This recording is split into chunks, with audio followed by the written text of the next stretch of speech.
What's going on, guys? I am BlackOpsAmazing. Welcome back to another zombies video, where today I'm going to try and explain the zombies comics, how the story goes down, and especially issue 6, since I know a lot of people are getting confused by the events of what is happening here. So basically, I'm going to tell you the fate, the story of the transit characters after Buried, what happened to them, and how they ended up doing what they did along with Richtofen and the other characters. Just explain everything after Buried to do with the comics. So if you enjoyed today's video, as always, a like rating would be very much appreciated. Make sure you are subscribed to stay up to date with the latest content on the channel. Thank you all so much for tuning in every day on the videos, but without further ado, when you're ready, here we go. So this question was also asked me by a lot of people, including this guy, where he says to me, in the Black Ops comic books, it shows that the transit crew are alive, but did they die in Buried? So he's basically saying that even though we know the comics take place after Buried with the transit characters, on Round Infinity, we see that they are dead, and it's a very good point. So let me try and explain what's going on. And just remember, even I'm still trying to get my head around some of this, so just bear with me. So, as you said, on Round Infinity, in Buried, we see that our zombies characters have died. We find them lying dead on the floor. But Round Infinity is a step involved with the Richtofen side of the EasterEgg, and the Richtofen side of the EasterEgg is not canon, which means it's not actually what happened. The Maxis side, however, is. So in terms of the actual canon story, Round Infinity never happened, which means the transit crew never died, at least not in that way. We do know, however, though, for the Maxis side of the EasterEgg, after the transit characters now activate the final polarization device in Maxis' favour, because Dr. Maxis had been trapped for so long that he had been corrupted by the Dark Ether, at the end of the Buried EasterEgg, he revealed his true intentions, where he trapped Richtofen's soul inside of a zombie, and he punished the Victus characters. By the way, if you didn't know who Victus was, Victus is Misty, Malton, Samuel, and Russman. Regretfully, I must inform you that neither the Earth nor its people will survive. So he told them that neither the Earth or its people will survive. He told them that basically they are doomed and that he is going to destroy Earth. And so Dr. Maxis, after coming into power, was finally reunited with Samantha. He plucked her from Richtofen's body on the moon. She was drawn into Argotha, where finally, after all these years, she was reunited with her father. But he wasn't the same as she remembered. She saw that Maxis was evil, she saw that the Dark Ether had corrupted him, and so set out to mend things. Now with Maxis in control and planning to destroy the Earth, the Primus version of Richtofen begins to manipulate Stuhlinger. He gets inside of his head and tells him once again, in order to survive, you need to listen to what I say. And so again, Stuhlinger and the rest of the crew go along with what Richtofen says. The Primus version of Richtofen then opens a rift in Buried for Victus to begin their new journey. The rift in Buried is opened, the transit characters enter, and they are teleported away. Meanwhile, Richtofen also instructs Undead Richtofen to pursue Victus and recover their blood vials. So not only does the transit crew go through the rift, but Undead Richtofen, along with an army of the undead, follows them through as well. Once the characters, Richtofen and the zombies, go through the rift, the portal is closed, and then Maxis destroys Earth and all of its surviving inhabitants. So we see that actually, chronologically, the transit crew never died in Buried. The Primus version of Richtofen, literally hours before Maxis destroyed the Earth, opened up a rift for them, allowing them to escape from Buried. But also Richtofen instructed Undead Richtofen to follow the transit crew, so in the end, he could recover their blood vials. Undead Richtofen must be the one that we kill in the Giant. Obviously, we see the Primus version of Richtofen come out of the teleporter in the Giant and then shoot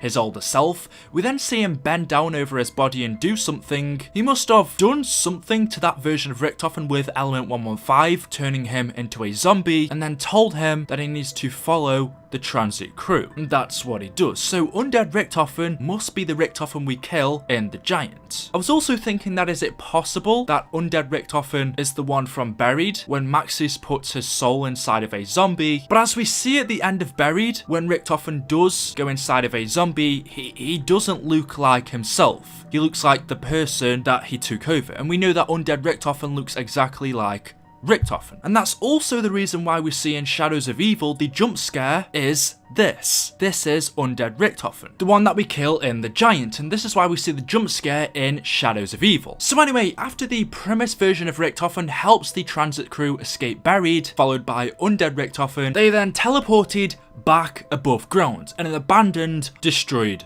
town. The transit crew are still on the run, followed by the zombies, followed by Undead Richtofen. They carry on just as normal, just as they were before, fending off the hordes of the undead. Where in issue 1 they are about to be overrun, they are about to be killed by the zombies. Stuhlinger cries out for help, and so the premise version of Richtofen opens a portal which allows the crew to escape from the town. That is issue 1. Once entering the portal, the characters then arrive on the other side. They are teleported to the Broken Arrow facility, a former organisation where Russman used to work. They had been teleported here by Richtofen because he wanted them to find the element, which was a shard of 115. And after exploring the facility, Russman and the crew find the element 115 shard, and so once they have this, once again, Richtofen opens up a portal, allowing them to escape the Broken Arrow facility. But at the other end, the crew are spat out, this time to a facility called Zero Base. And once at Zero Base, Richtofen then tells Stuhlinger that they need to go to a contraption in the middle of the facility so it can extract their blood. The 4 characters sit on these 4 chairs, their blood is then extracted. Richtofen tells them that this is so that it knows that they are humans and not zombies. The crew's blood is collected by this machine. They are then teleported to the empty earth, and they are here to retrieve the Chronorium. This is where Maxis hid it. The crew eventually found the facility that the Chronorium was in, where they discover that this world is a tangent timeline, and that anything they touch will turn into ash. Because life isn't supposed to exist in this timeline, the appearance of the crew here has accelerated its collapse. And so Richtofen tells Stuhlinger that they need to act quick. With the zombies and Undead Richtofen still following them, Stuhlinger then enters the room where the Chronorium is. He collects it, he takes it off this stand, which then triggers the security system in the facility. The security system is what Maxis built to protect the Chronorium. He built these cybernetic enhancements, these cyborg zombies, to protect it and awaken if the Chronorium was ever moved. And so these cyborgs, along with the normal zombies, now begin to chase the transit crew as they run away with the Chronorium. The transit crew then head back to the main facility where they first arrived from. They give their blood samples once again, and the premise version of Richtofen opens them another portal, and the transit crew, along with the Chronorium,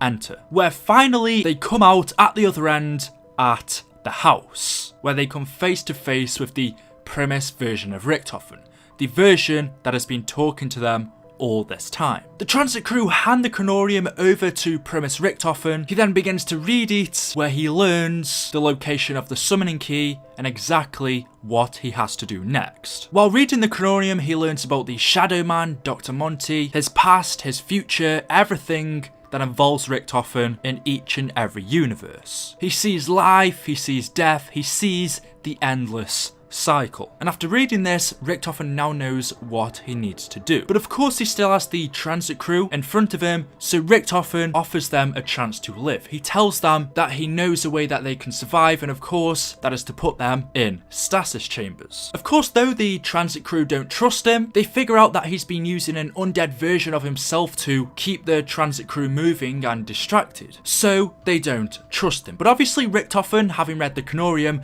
now knows what he needs to do, and so being a busy man, tells them to stay in the house and that they have until he returns to decide what they want to do. He then opens up a portal and teleports away, leaving the transit crew in the house to decide. Meanwhile, Richtofen, after entering the portal, meets up with the undead version of Richtofen, where he collected the blood vials. Undead Richtofen, who had been following the transit characters around all this time, had been given a mission, and that was to follow the transit crew, make sure they keep moving, make sure they don't stop, and also to collect their blood vials when their samples are taken in the machine. And once their vials are collected, he was then to give them to the premise version of Richtofen, and we see that's exactly what he does. The premise version of Richtofen collects the blood samples of the transit characters of Undead Richtofen. He says thank you, and then he goes back through the portal. But this time, instead of going back to the house, he now travels to Alcatraz. In Alcatraz, Richtofen acquires yet 4 more blood samples of what I would assume are the 4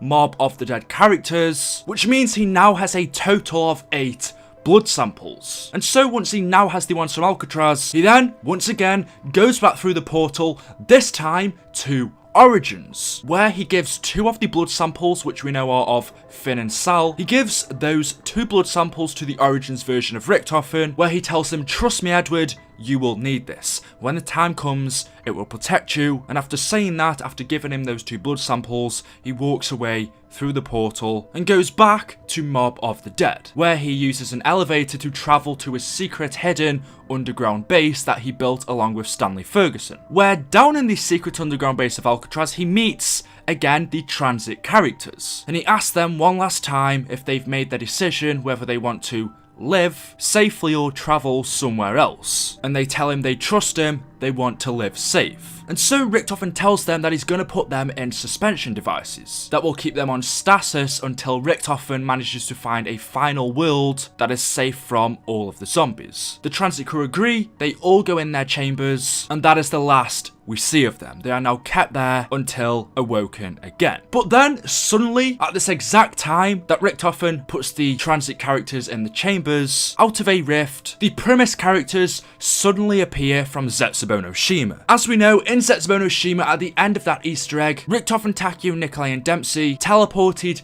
to Mob of the Dead, where they met this Primus version of Richtofen, and as we see in the comic, they collect the blood vials off Richtofen and then teleport back to Zetsubou no Shima. And that is the end of the comic. That is the end of the story of the TRANZIT crew. That explains a lot of what happened in Zombies and also everything throughout the comics. That's really interesting. Let me know what you think about this down in the comment section below. I know it's very confusing, like I said. I also recommend reading the comic book for yourself if you haven't. Hopefully you've enjoyed today's video. If you have, a like rating would be appreciated. Make sure you are subscribed to stay up to date with the latest Zombies videos on the channel. Thank you all very much for watching. Leave your thoughts and comments in the comment section below, and I will see you all in the next video. Thank you and goodbye.